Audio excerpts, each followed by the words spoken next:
ভারত মহাসাগরে ২৩ নাবিক ও ক্রু সহ বাংলাদেশি পণ্যবহী একটি জাহাজ জিম্মি করেছে সোমালিয়ান জলদস্যুরা। ভুক্তভোগীদের মধ্যে রয়েছেন সিরাজগঞ্জের নাবিক নাজমুল হক হানিফ। নাজমুলের বাড়ি সিরাজগঞ্জের কামারখন্দ উপজেলার ভদ্রঘাট ইউনিয়নের চর নূরনগর গ্রামে। নাজমুল এই গ্রামের কৃষক আবু সামা শেখ ও নার্গিস বেগমের দম্পতির ছেলে। মঙ্গলবার ১২ মার্চ বিকেলে নাবিক ছেলে আটকের খবরে বারবার কান্নায় মূর্ছা যাচ্ছেন মা নার্গিস বেগম। দুশ্চিন্তায় হৃদরোগ নিয়ে হাসপাতালে চিকিৎসা নিচ্ছেন বাবা আবু সামা।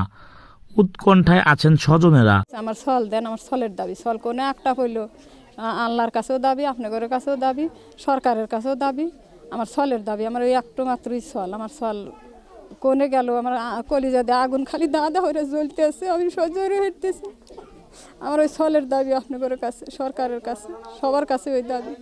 ছেলে ফোন করছিল ইফতারের পরে, ওই সময় অফিসার ফোন দিছে, ছেলেও ওই সময় ছেলেও বললো যে আমাকে আটকা পড়ছে, মা আমরা ঠিকই কথাবার্তা বলতে পারবো না, আমাকে সব কিছু নিয়ে নিচ্ছে। সর্বশেষ কালকে দুপুরবেলা ফোন দিছিল, দিয়া করে যাব্বা কেবা আছেন, কোনো যাচ্ছি ভালো। তে আমি মানুষের কাছে শুনলাম যে জাহাজ একটা পড়ছে। তো ছেলে করলাম, বাবা তোমার জাহাজ বলে একটা পড়ছে? হ। তো বললাম তাহলে এখন কী বাবু?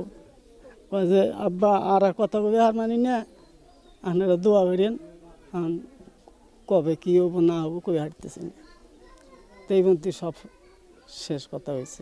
তো একনাগারের কাছে আবেদন, সরকারের কাছে আবেদন, আমার চলটো যে গোটা একটা পড়ছে সবার উপরই আবেদন ফিরে চাই, তার আমার চলও ফিরে চাই।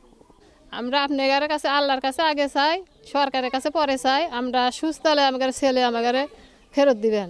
ছেলে আমার ভাসুরের ওই একটাই ছেলে, কামাই হওয়ার মতন ওই এক ছেলেই কামাই হয়ে দেয়। বাবাগুলো হার্টের সমস্যা, সে কাজ করতেও পারে নাও পারে, হে ধরবে থাকেন ঘরে বসে খায়, মন চালি কাজ করে, না চালি না কাজ করে।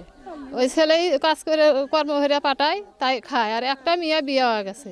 আমরা আর কিছুই চাই না, আমরা ছেলে চাই। আমাদের ছেলে ভালো ছেলে গেছে, ভালো ছেলেই দিবেন। আপনাদের কাছে দোয়া, আল্লাহর কাছেও দোয়া, সরকারের কাছে আমরা আমার ভাইস্তে ভালো তাই চাই। সংবাদের আলো, ডেস্ক নিউজ।